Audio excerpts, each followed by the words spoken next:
안녕하세요. 골신의 투자일기의 골신혜입니다. 오늘은 지난 AMA 이후에 클레이튼 측에서는 어떤 활동을 이어나가고 있는지 말씀드리고자 영상을 준비하게 되었습니다. 모든 의견은 제 개인적인 생각이기 때문에 다른 의견을 가지신 모든 분들을 다 존중합니다. 결론부터 말씀드리자면 일단 답답한 움직임을 보이고 있다고 생각됩니다. 영상을 준비하고 있는 현재 기준으로 클레이튼 가격은 318원인데요. 한 달 전 물가지수 상승폭 둔화에 따른 전체적인 자산시장 일부 반등 때 조금 상승한 부분을 전부 반납하면서 끝도 없이 하락하는 모습을 보여주고 있습니다. 클레이튼이 하락하는 부분은 최근의 인플레이션으로 인한 금리 인상과 전체적인 시장 상황에 기인한다고도 볼 수 있겠지만 역시 더 큰 문제는 근본적인 클레이튼 운영의 모습에 달려있다는 생각이 들었습니다. 가장 큰 부분은 소통의 부재와 함께 투명하지 못한 운영과 그 투명성을 입증할 수 있는 액션 자체를 취할 수 없는 근본적인 문제가 공존한다는 것이죠. 소통의 부재는 이미 AMA를 거치면서 많은 분들이 공감하고 계시고 저 역시 내용을 몇 번 다뤘었죠. 그리고 투명성적인 측면에서는 그동안 클레이튼 체인에 온보딩되는 NFT나 디파이를 지원하기 위해서 큰 규모로 구축한 KGF 펀드의 자금 활용 내역이 명확하지 않다는 것에서 기인하고 있습니다. 제가 안타까운 건 이 투명성이라는 부분은 사실 너무나도 입증하기 쉬운 부분이라는 것이죠.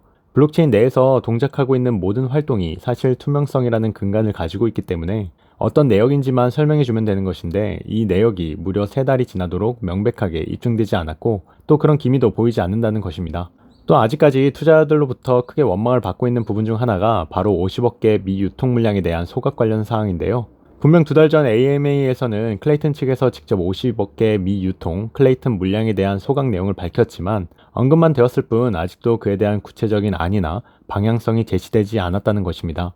이 50억 개의 미유통 물량이 아직 시세에 영향을 미친다고 할 수는 없겠지만 존재만으로도 코인 인플레이션을 유발할 수 있는 엄청난 개수이기 때문에 소각된다면 클레이튼의 가치를 증대할 수 있는 요소로 관심이 지속되고 있습니다.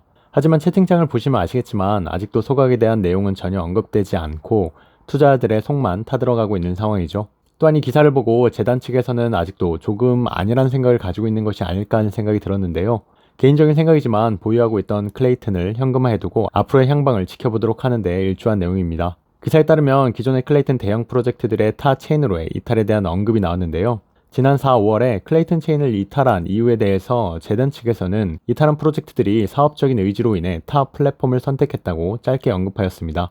물론 전체 인터뷰를 다 들은 것이 아니기 때문에 함축된 것일 수도 있을 텐데요. 현재 성공 여부를 떠나서 메콩이나 실타래가 해외 진출을 위해서 타 체인을 선택한 건 맞죠. 하지만 그들이 떠나기 전 나름대로 대형 프로젝트들을 지원하기 위한 클레이튼의 노력이나 운영성적인 측면에서 앞으로의 로드맵을 보여주는 것도 없이 그들이 알아서 떠난 거다로 관련 내용이 끝난다는 것이 개인적으로는 정말 안타까웠습니다. 아직도 클레이튼에는 비록 국내에 국한되어 있긴 하지만 대형 프로젝트들이 많이 존재하고 있는데 타 프로젝트들도 다른 체인으로 떠난다고 했을 때 나몰라라 하는 것처럼 밖에 들리지 않았기 때문입니다. 물론 블록체인의 탈중앙화적인 측면도 무시할 수는 없겠지만 이전에 에이프코인이 타 체인으로 이동을 고려할 때 아발란체와 플로우 재단이 강력한 의지를 보였던 것과 비교해보면 꽤나 상반된 느낌을 받게 되었습니다. 물론 클레이튼에서 아무런 노력을 하지 않은 건 아닙니다. 최근에 1.9.0 메인넷 업데이트가 진행되었는데요. 바이낸스 업데이트 공지를 하면서 바이낸스 상장까지 되는 게 아닌가 하는 기대도 있었지만 거기까지는 이루어지지 않은 상황입니다. 하지만 사실 1.9.0 하드포크의 메인 내용은 바로 동적가스 요금 메커니즘을 적용한다는 것이죠. 그동안 고정된 가스 가격을 유지해 왔지만 봇의 오용 사례로 인한 피해를 해소하기 위해서 동적가스 요금을 적용한다는 것입니다. 물론 봇의 오용 사례를 최소화하면서 네트워크를 안정시킨다는 측면에서는 꼭 필요한 업데이트겠죠. 하지만 개인적인 생각으로 봇의 오용 사례는 사실 클레이튼 기반 NFT들이 화랑이었던 그 시점에 필요한 업데이트로 현재와 같이 침체 중에 침체인 상황에서는 크게 가치를 부양하는 호재로 받아들이기에는 아쉬운 건 사실입니다. 또한 동적가스 요금을 적용할 경우에 거래 수수료의 50%는 소각된다고 하지만 현재 일일 발행량보다 낮은 월 소각량에 얼마만큼 영향을 끼칠 수 있을지도 미지수인 상황입니다. 그나마 전체적인 네트워크의 안정성을 확보함으로써 추후 언젠가 다시 올지 모른 미연에 대처한다는 측면에서는 긍정적으로 봐야겠지만요. 그 밖에 체인 파트너스의 디파이 전문 자회사 매셔가 프로토콜에서 발생된 클레이튼 풀 관련 수수료 수익의 80%를 유저들에게 환원한다고 하는데요. 유저 환원은 타임캡슐 투표하기 보상 50%, 자체 토큰 바이백 및 소각 30%로 클레이튼 풀에서 발생되는 수수료 총 80%가 환원되는 개념이라고 하네요. 그 외에 클레이 메이커스 22 글로벌 해커톤을 개최하는 등 대대적으로 해외 홍보를 하고 있고 1인치 덱스를 GC로 포함시키면서 해외 마케팅적인 측면에서 다양한 노력을 시도하고 있다고 보여집니다.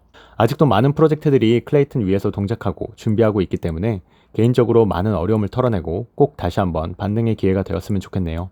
이 영상이 도움이 되셨다면 구독과 좋아요, 알람 설정까지 부탁드리겠습니다. 감사합니다.